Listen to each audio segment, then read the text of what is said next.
Hey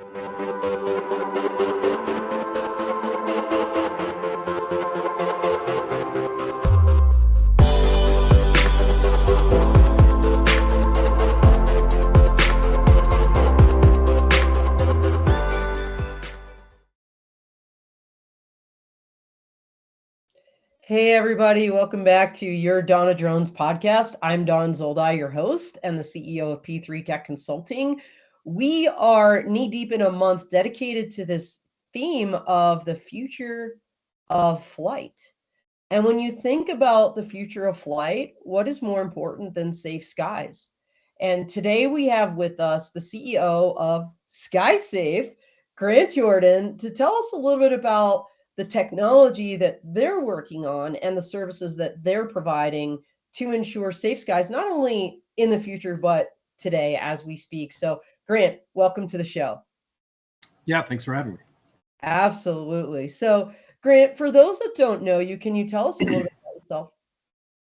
Yeah, well, my co-founders and I were classmates at MIT together. After MIT, I was an Air Force officer for 4 years. So I worked in the Air Force Research Lab. Thank you. Doing a lot of work around some of the early questions around drone use in a lot of areas. And obviously the military was kind of the first to this space. So they saw a lot of the problems that we're now seeing today in the commercial and the government sectors, but, learned a lot in that area. After that, did grad school in security and cryptography. Much of my background and much of the background of our team is in cybersecurity and, looking at criminal operations and things like that. Awesome. Well, I'm cheering the Air Force. There's my shadow box in the background there. So big heart for the Air Force here. And the Air Force Research Lab is really critical in deploying technologies for the Air Force, just like kind of DARPA is for the larger DoD. So thanks for your service and everything you've done.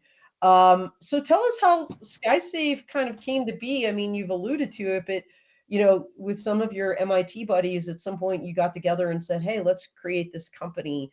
What was that story? Yeah, that's exactly it. I think we were working in the cybersecurity space in looking at different hardware security problems that are out there. And we saw the rise of this drone threat, and we saw kind of the critical nature of that. And we thought, hey, we can really focus our efforts in this particular area. And that's when we started SkySafe at the end of 2015. So we've been at this for quite a few years. And I think in the beginning, it was much more of a DoD focus, much more of a defense focus, because that's kind of where the problem set was. So our first few years, our first work was with US DoD, and we also do a lot of work with other allied militaries. But in the last few years, I think domestically we've seen the drone problem and kind of the potential of drones branch out into a lot of other areas and branch out into kind of greater areas of commercial drone use and needing to understand the airspace around critical infrastructure, around airports, prisons, stadiums, border protection, what have you. So our mission really expanded a lot further outside of the traditional defense space. Well, to put this in context, when you think about 2015, I mean, that was before even Part 107, right? What came out.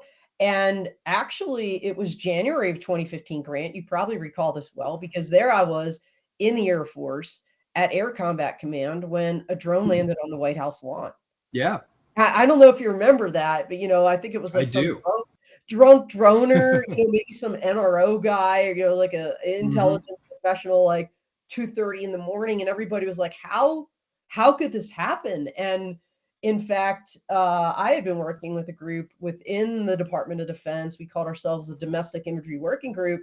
We had been talking about this, and for that to happen, I think it opened people's eyes to the issue. An issue that folks like you and actually my group had seen coming. Right. And I think that was really a turning point. So can you explain, exactly what SkySafe does then? Yeah, so our big focus is really about airspace awareness. And what that means is it's about building out large-scale coverage areas for tracking drone activity, for understanding what's happening in the airspace, both the good actors and the bad. So, when we first started, a lot more of the focus was because we were in that defense space, because it was kind of early on in thinking about the drone threat, it was a much more tactical focus. It was thinking about, okay, how do you provide a system to a group, deployed out in the tactical way there, and give them that ability to see things around them.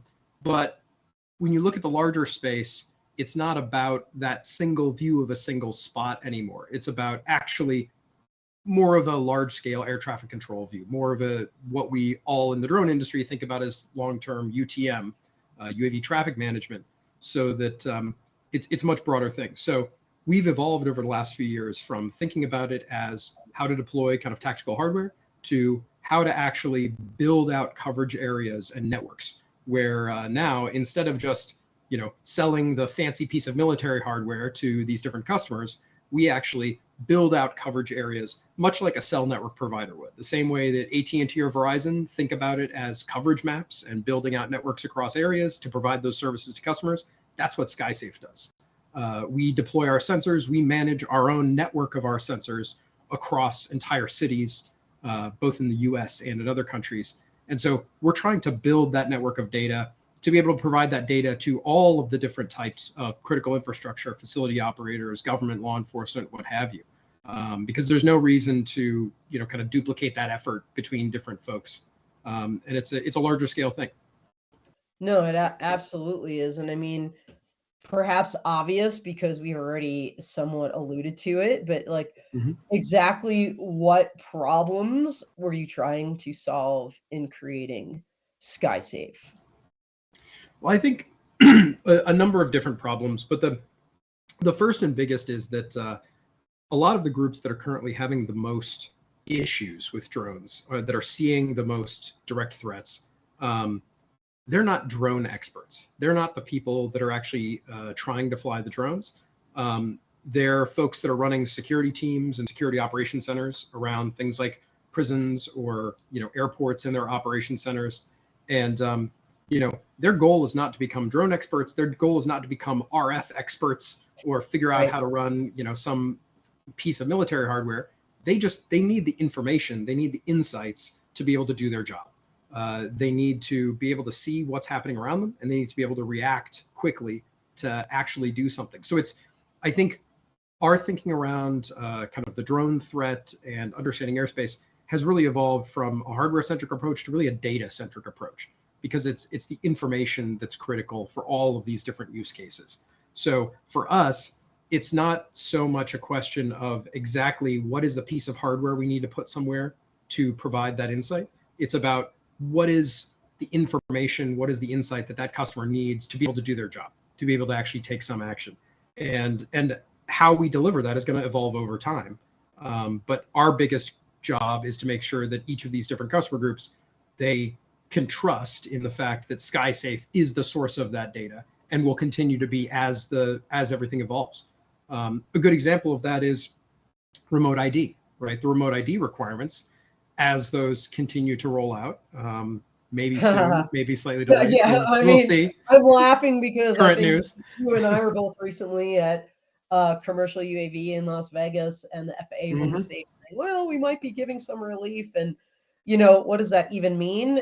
I mean, this thing is supposed to be, right, like, effectuated soon. So yeah, and I think even if the exact enforcement date gets kicked down the road slightly and there's some relief, some delay, we all know that this is a thing that's coming, and this is a thing that is critical in actually thinking about how do you manage airspace as a whole, and how do you integrate drones safely into the national airspace. So, in thinking about SkySafe as really a trusted source of data, a trusted source of truth of what's happening in the air, remote ID is a piece of that.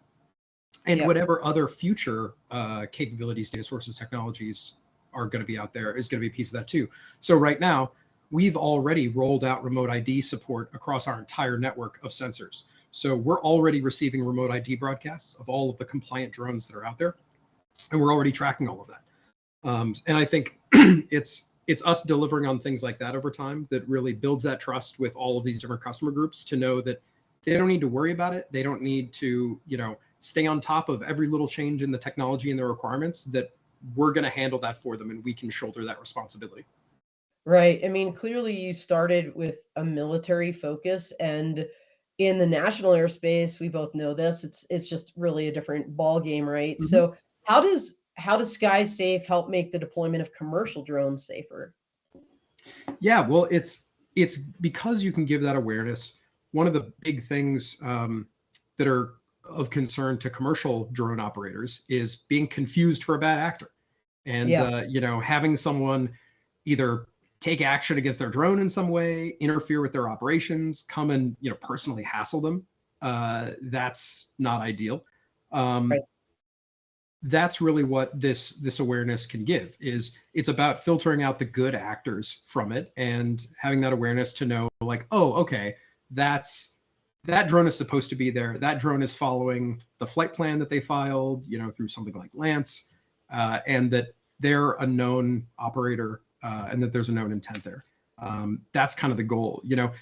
I think in the long term, really what we're building infrastructure wise is some of the foundational technology and data sources necessary for that long-term vision of UTM, for that long-term vision of larger scale integration of drones into the national airspace, and for large scale operations beyond a visual line of sight.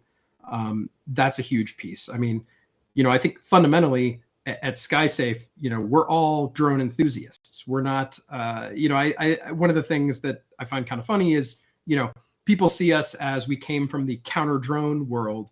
So Right. they think that means we're anti-drone. Right. We want to knock down all the drones.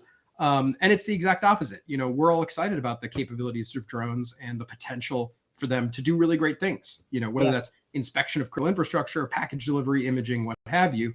But to get there, we all have to be able to build trust in the airspace and in the folks that are operating there. I think one of the things that comes up a lot is the general public's like immediate view of drones is one of suspicion a lot of times. If somebody Right. sees a drone flying in their neighborhood, there's this immediate feeling of, oh, is someone spying on me? What are they doing? And I think Right. the more we can build out openness and transparency in the industry, the more we can build that trust with the general public, so that they know, first and foremost, that most drones are being used in a good manner, but that also, if people are using drones for bad things, that there are actually consequences and enforcement mechanisms and rules. And I think it's fighting against some of the Wild West feel of drone usage that I think a lot of the public perceives right now. And some of that is fair and some of that's not. There's a lot of really great things being done with drones, and there's a lot of companies that are doing that are trying really hard to do the right things, cooperate in the right way, put their information out to the general public, and we need to make sure that we're a part of that. So that's a big piece of that, and I think if we're going to get to that place where we can use drones for all these good things, Yeah. we've got to have rules of the road, we've got to have enforcement, and we've got to have an openness of data. That's what SkySafe is focused on. No, you're absolutely right. And I always think of counter drone. This term, it's almost a Mm-hmm. misnomer. I like the term airspace awareness that you started using at the beginning of the show, because I think it's more accurate. When you think about that airspace picture that is required, especially for complex operations beyond visual Mm-hmm. line of sight, one to many, as you said, UAS, traffic management, or UTM. Mm-hmm. None of this will be possible without the right technology to give that awareness of this. This is, this one shouldn't be here right now. This one needs to go. So whatever that looks like, and Mm-hmm. these ones are compliant. So I think that's really really key. And you've created this thing called the SkySafe Cloud. So tell us about that. Yeah, well, that's really toward our vision of comprehensive coverage across all areas, because we're recognizing that it's not just about detecting a single drone at a single facility somewhere in the middle of nowhere. It's about Right. really understanding the entire airspace, and it's about building out that awareness and not forcing our own customers to be the ones with that responsibility. I think there's a lot of useful analogies here. Obviously, as I already said, I use the cell network analogy a lot, because I think it's obviously we wouldn't be where we are with cellular communication technology if each organization had to deploy their own cell tower to manage their own infrastructure for how someone uses a cell phone in their building. Right, It doesn't make sense. And we wouldn't be where we are in commercial aviation if different critical infrastructure were operating their own air traffic control and their own radar to track where planes or helicopters are. It makes no sense. What does make sense is actually doing it in a systematic, thoughtful way. And that's what we're doing. And it also means that, there isn't duplication of effort. There aren't just, every organization all over the place buying and deploying drone tracking systems willy-nilly and not sharing that data. And it also means, we can see that picture much more broadly than just an individual place. And I think the biggest thing for us as well is that it means that we keep up with technological changes over time. It's a shifting space. Like I talked about with remote ID, we have to implement new technologies, new protocols, new sensor types all the time. And it's on us to do that. It shouldn't be on each individual, facility to think about that. No, absolutely. They don't have the bandwidth to do it or the know-how. So making that easy. So how is SkySafe then raising the bar for drone detection and cloud analytics for critical infrastructure and other clients? Yeah, well, there's really kind of two main pieces of this that I think about, and sort of a third related to that. One is about real-time alerts about drone incidents that are occurring for that particular customer, whether that's airport, prison, critical infrastructure, oil and gas, what have you. And that's our ability to give real-time alerts if there's a drone that's not authorized to be in that area, crossing into their critical airspace. And those alerts, they're on the web interface of our cloud product. We also give email alerts and text messages. If they've got an alert chain of the people that are supposed to be notified in a drone incident in their security operations center, in their security group, they'll get text messages saying, hey, there's a drone that just crossed over in your facility. Here's where the drone is. And in most cases, here's where the operator is, because that's the critical piece of information that they really need to be able to respond and actually do something about it. And I think that's one of the things we think about a lot is not just a question of where the drone is, what the drone is doing, because the drone isn't what has the intent, right? Yeah. The thing that has the intent, the person that has the intent is the actual operator of that drone, the actual pilot of that UAS. And so in most cases, we're trying to give the information about where the pilot is so that if need be, police or security can go respond to that person, talk to them. Maybe it's just a hobbyist who didn't realize they can't fly somewhere, or maybe it's someone with actual malicious intent and they need to take action. Either way, the goal is really getting to the person who's responsible. It's not just about that drone in the air. The drone itself is just a tool. The drone itself is just, an object. But the key is understanding what's actually going on. And like I said earlier, going to that enforcement piece, being able to actually do the law enforcement mechanism. No, absolutely. And I want to talk about all the different applications because we started with the problem statement and we've seen, I think you would agree, Grant, the majority of drone pilots, I think oftentimes the public will personalize drones. It's not the drone acting on itself. You're absolutely right. It's the pilot.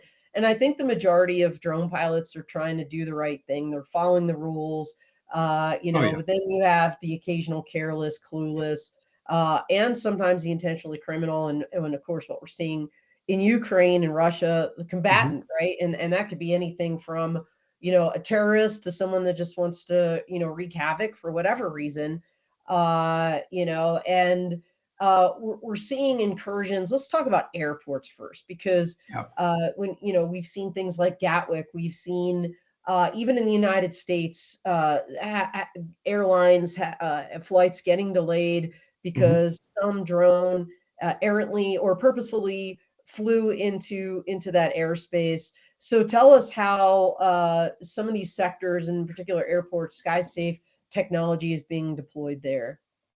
Yeah, that's a great example. It's a great use case because we've had systems at airports since about 2019.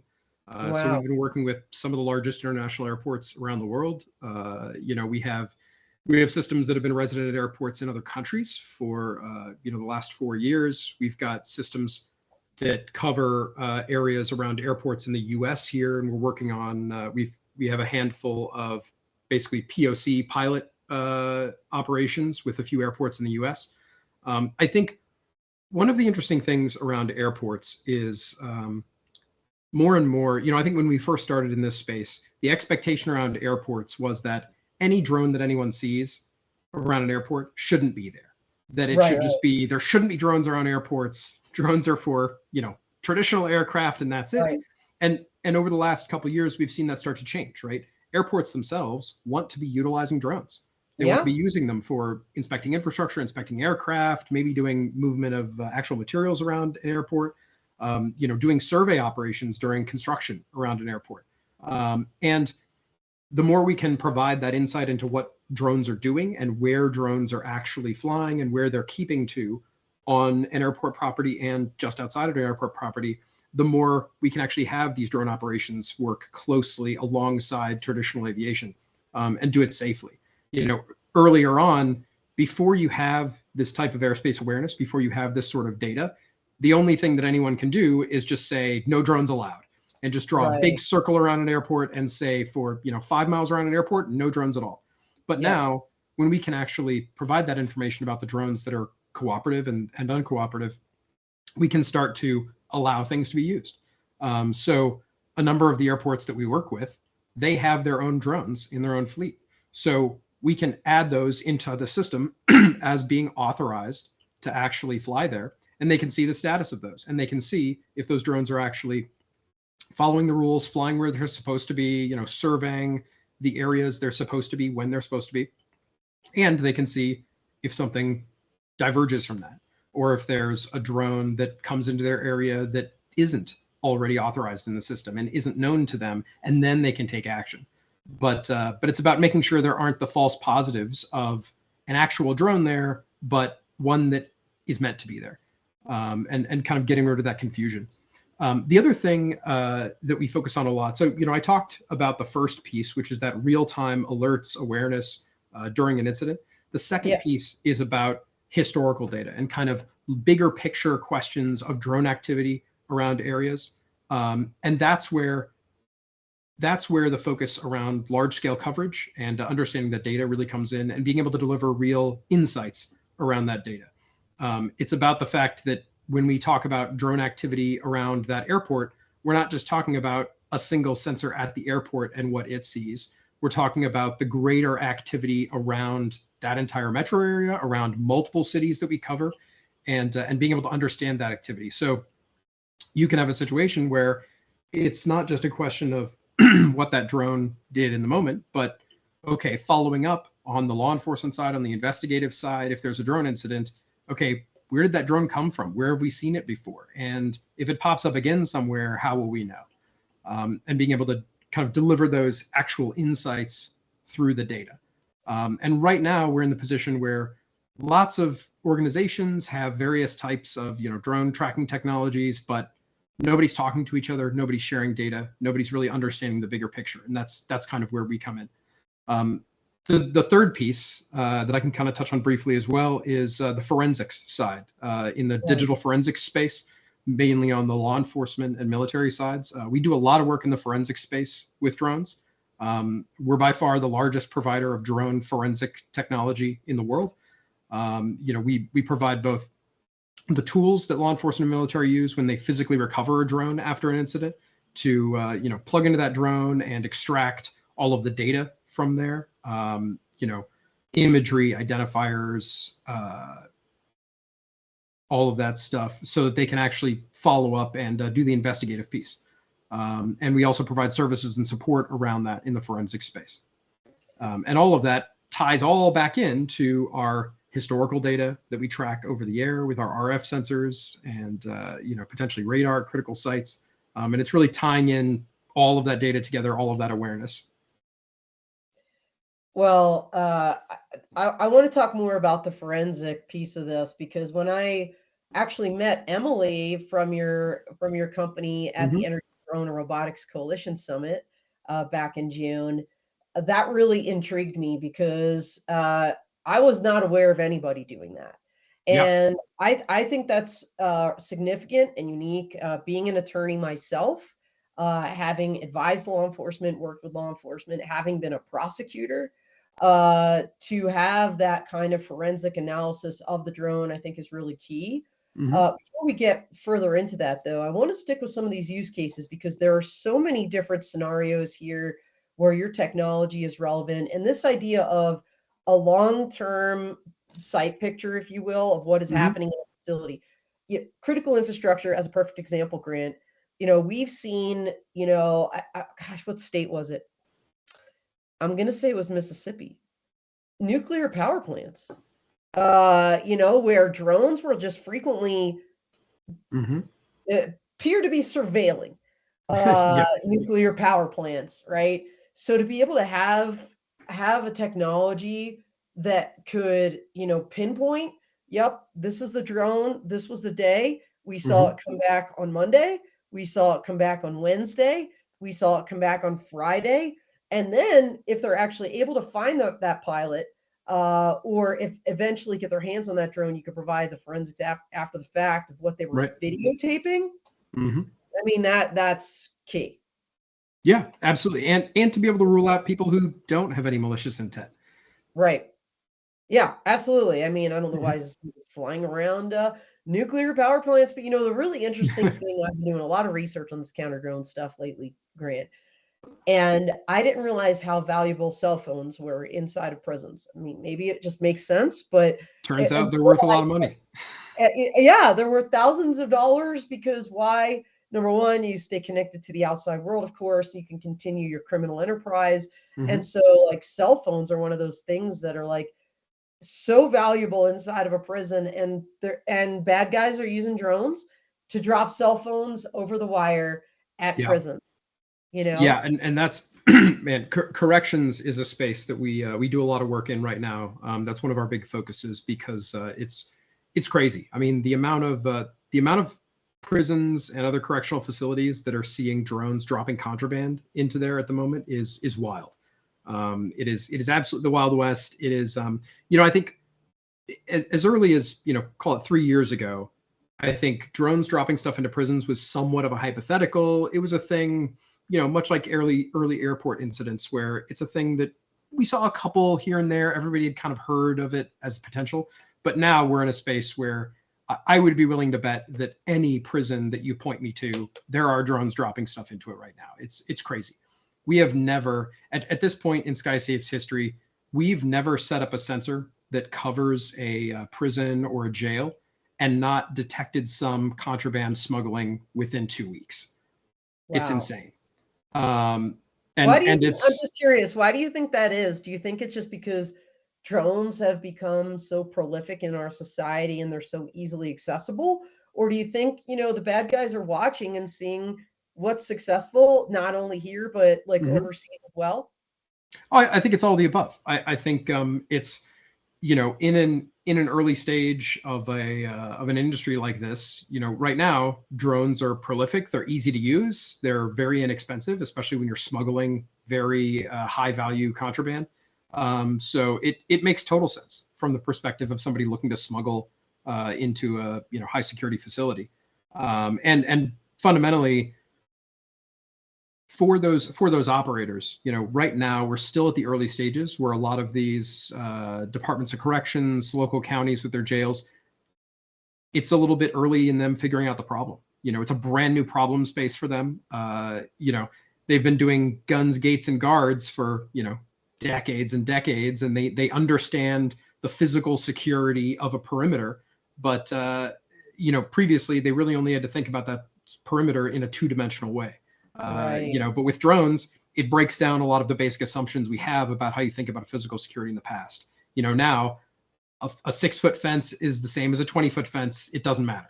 It's you can just fly a drone over. And if you don't have the technology, if you don't have the awareness, you may not even know that there are drones coming over, because they're going to fly in the middle of the night. They're going to fly with no lights. They're going to fly, as quietly as they possibly can. And if you haven't really put work into it, I think early in this space, I think a lot of the prisons started to see this problem because there was just contraband coming in ways that they couldn't understand. It was somewhat mysterious.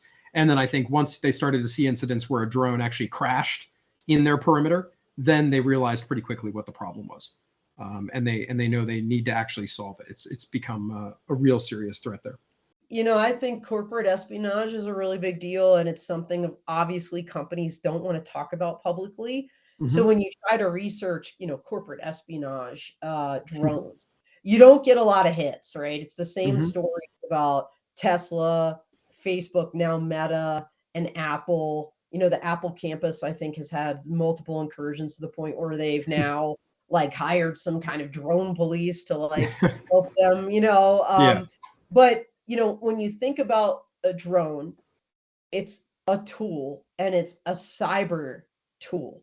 So, you know, land one of these things on a roof, just to peer through the window, whatever it is, to be able to have the right sensor on there to gather proprietary or corporate data. I think it's a great way to collect, surreptitiously to collect information and trade secrets from a company. Yeah, it's a good question. I think it's kind of an open question of threats there, and there's going to be new threats that we haven't even thought of. Yeah, absolutely. I know a friend of mine in Philadelphia was telling me they put a system up on a roof of one of this pretty big corporate client, and it was like ridiculous the number of hits they got like almost immediately. The number of drones like flying on or around that building, which, like you said, until they did that, they did not have that awareness. And just, I think awareness is, well, recognizing there was a problem is obviously always the first step to resolving it. But I want to pivot and talk about these forensic services, because I think it's so unique what you're doing here. This first in class forensic services.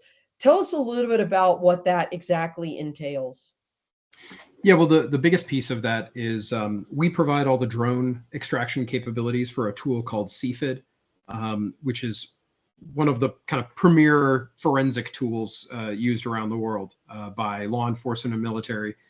Basically, and that is, you gave me an acronym there, so I'm going to make sure everybody knows what it is. CFID is the Covert Forensic Imaging Device Unit. Okay, so tell us about that.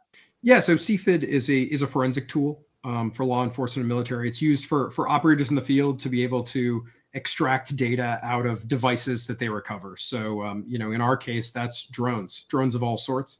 And, you know, that involves some pretty serious technology in, you know, getting the data off of it, decrypting it, being able to provide that to law enforcement. It's no easy task. And I think we saw early on in the space with law enforcement that as different sorts of incidents started to happen that involved drones, whether that was the drones actually doing something like smuggling contraband, like dropping munitions, whatever, whether it was that, or maybe it was just that drones were being used in furtherance of another crime, you know, being used for just surveillance in perpetrating a kind of a more normal, mundane crime. They were starting to recover these drones. They were starting to have drones that, you know, local police or federal law enforcement were bringing in and saying, okay, what do we do with this now? And so that's where, you know, we saw a lot of opportunities there, because internally, I mean, our team, we do a tremendous amount of work on the research side, you know, analyzing all of these drone systems. We have a tremendous reverse engineering team. You know, that's much the background of our team is reverse engineering and hardware exploitation and that kind of cybersecurity space. So we realized that we had such a wealth of information and understanding of all these different drone systems that literally no other group in the world had. So we were able to basically roll that out to support law enforcement and military, to be able to give them the data and the insights they needed out of those, to be able to actually, you know, again, take action, understand after an incident, and actually have enforcement. Because I think early on, it was just, you know, drones were this total black box that nobody knew how to deal with. And it meant that, you know, criminals and other organizations with malicious intent could kind of get away scot-free, because if people don't know how to deal with these drones after an incident, then, you know, there's no way to actually follow up. So we've done a lot of work in there. I mean, there have been thousands of CFID tools sold all around the world in 35 plus countries. for law enforcement and militaries at the federal level. And then beyond that, alongside that, we've realized in the last couple of years that there's a big need for training and education in this space for law enforcement. And that goes around the forensic stuff. We earlier this year, we rolled out a forensic training course for certification for drone forensic examiners. So we've been providing that recently. That's been hugely successful. There's obviously a huge need in law enforcement for that.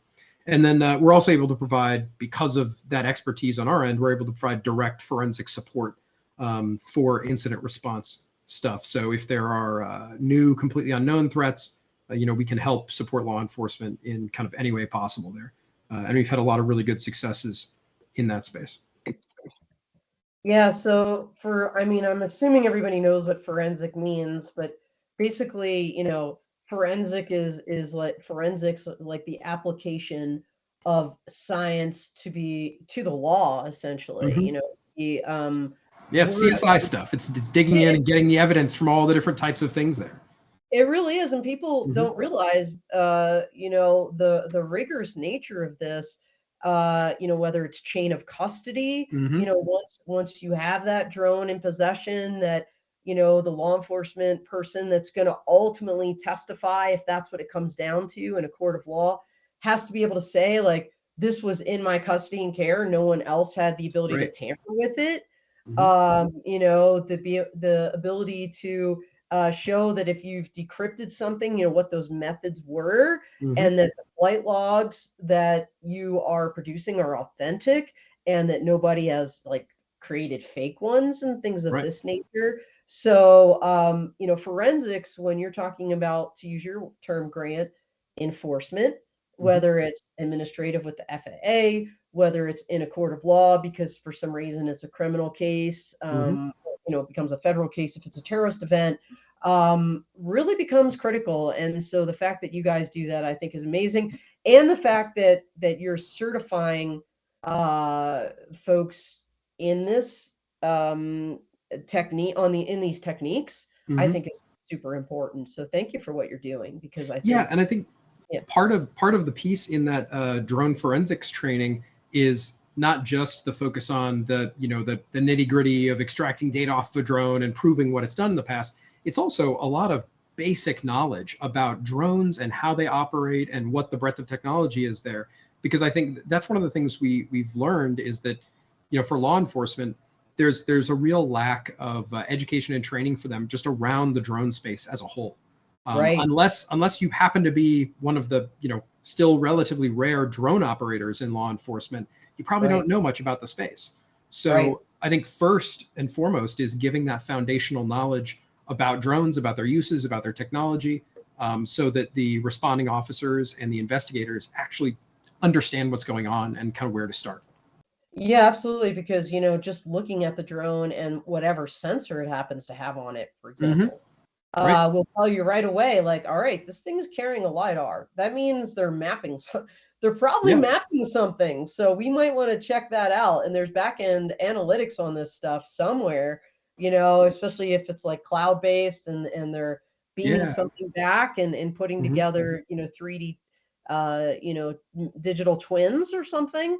I imagine you're peeling a lot of interesting information. By the way, I have to say congratulations. You guys were honored for CES 2023, the Innovation Awards. That's a remarkable achievement. For those out there that don't know what CES is, it's the Consumer Electronics Show. It's probably the largest show on the planet. I'm going to go out on a limb. I mean, this thing takes up the entirety of Las Vegas every January. And drones, counter drones, advanced air mobility, eVTOL, have really started making inroads into CES, where historically it's been like health, kind of health devices, sports, and like TVs and things that you think about as normal consumer electronics. But drones obviously are making their mark, and you guys were honored for the Innovation Awards just this year. So that's really huge. Tell us about that. Yeah, well, thanks. That was that was certainly a great honor to be kind of recognized for the work that we're doing in that space, and recognizing the need for all of this kind of technology into the future. It's definitely exciting. It's definitely out there. Yeah, absolutely. So lots have been going on. You know, you introduced this forensic training. You've been at it since what, 2015. Mm-hmm. What are you looking in your crystal ball, 2024? What do you see happening in the next year for SkySafe? Well, a lot of our work is just in expanding the footprint that we have, our network coverage, the data we're able to provide all of these different customers, and I think also being able to provide data that can underpin the direction that the entire drone industry is going. You know, I think one of the things that's difficult is, you know, when we talk about, I mean, so you know, I'm on the FAA Aviation Rulemaking Committee for Drone Detection and Mitigation at the moment, and I think one of the things, you know, not talking about specifically what's going on the FAA side, but yeah, because they would probably have to kill you if you exactly. But one of the things that I think is really critical in any of these discussions where we're talking about potential regulatory action in the future, potential laws, rules, what have you, you have to have data to underpin those decision-making processes, and to really understand what's going on, what should the future look like, and what are the uses of these things. And so we're really trying to be one of the main data providers to actually provide ground truth information about how drones are being used, where they're used, so that, you know, lawmakers can make good decisions in regulating those. Because what we don't want is the fear to just be the only thing that drives the conversation, and individual bad incidents to be driving those rulemaking processes. Instead, we'd love to be able to show all of the good things that are happening, and really the breadth of drone operations that are happening that nobody hears about.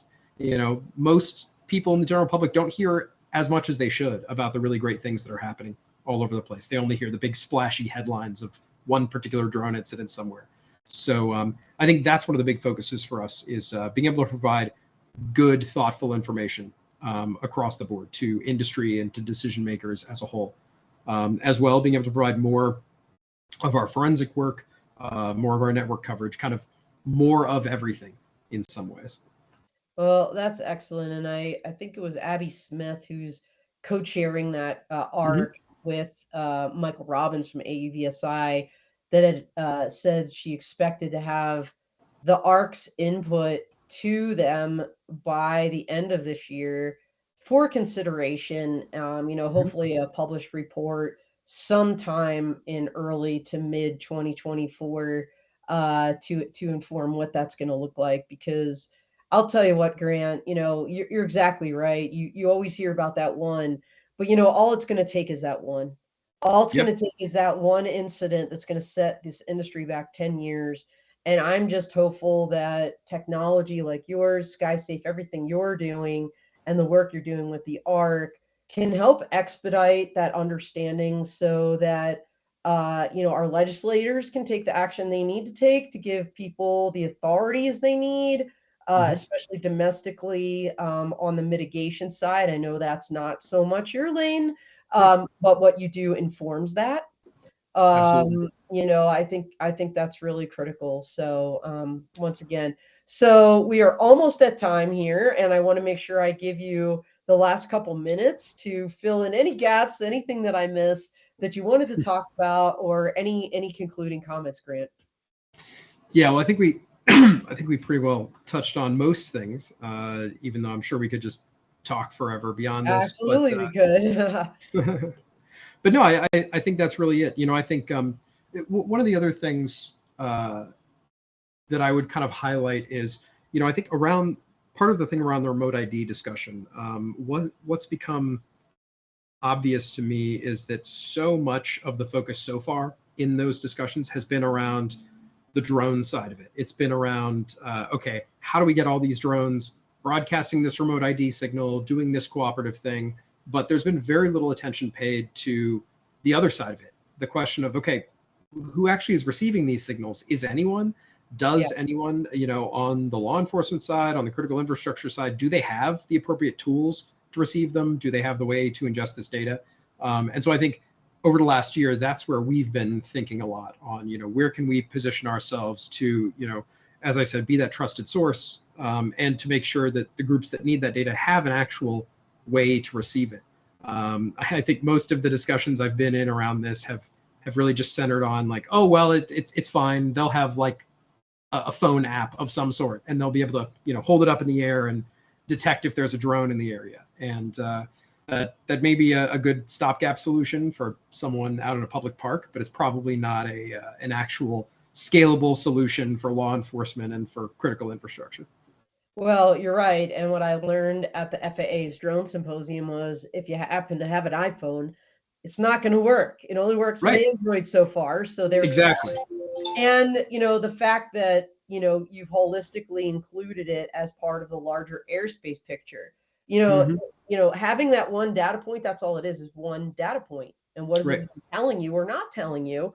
I mean, I think to have the rest of the picture of we know what this drone is because we've seen it before and this one's clear. This is one we're not seeing. Oh, look, it's broadcasting or it's not. All of that to me, I think is absolutely correct, is more relevant to when you're trying to get full spectrum airspace awareness and protection over a facility or an event, mass gathering. So once again, thank you for everything you're doing, Grant. It was such a pleasure to have you on the show as we discussed not only the future of flight, but what is happening today, and which will certainly enable the future of flight across the board. So thank you again. Thanks. All right, everybody, we are out here.